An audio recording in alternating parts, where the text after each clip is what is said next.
Russia considers itself a super country with a super history. It behaves as if this status gives it the right to determine the fate of neighboring countries. But let's have a look at whether or not Russia is as great as it thinks. Here are only a few historical facts.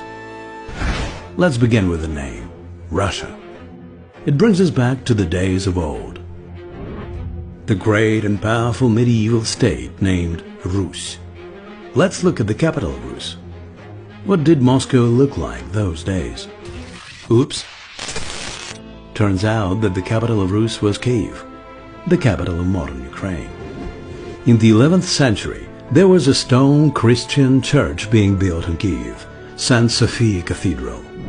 Meanwhile, what did Moscow have back then? Oh, a swampland. By the way, it will have stayed there for 2 more centuries. Could it be that Ukraine is older than Russia? Let's see what the coat of arms of Rus' ancient rulers looked like. Is it a double-headed eagle? No, it's a trident. It's the coat of arms of modern Ukraine. Now you see the truth.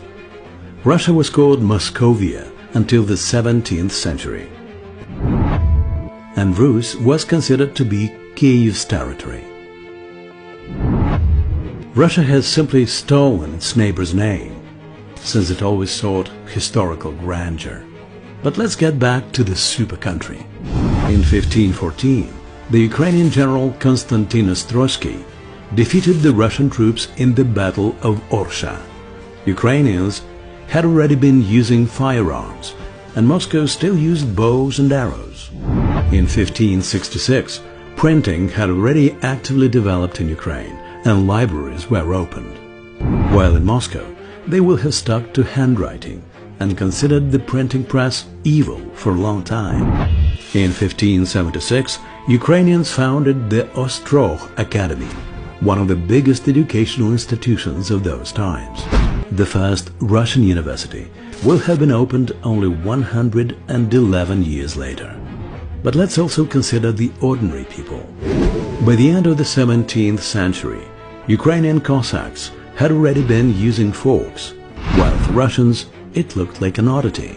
They did not know it was possible to eat using anything else except their hands. And of course, the democratic traditions. In the Middle Ages, the Magdeburg rights were granted to the Ukrainian cities. Cossacks had been electing their hetmans by an open ballot system, whereas in Russia, the Tsar used to dictate the boyars, who were the ruling elite, every action. He even controlled the length of their beards. Ukrainians know the cost of freedom and always fight for it. Over the last 20 years, 5 Ukrainian presidents were elected by democratic popular vote. While for all this time, in Russia, the one and only leader remains in power, Vladimir Putin. While the officials of Ukraine's central and local authorities are defending their country in trenches together with the military, the Russian leadership and Putin personally have been hiding in a bunker somewhere in the Altai. So is Russia really as great as it presents itself?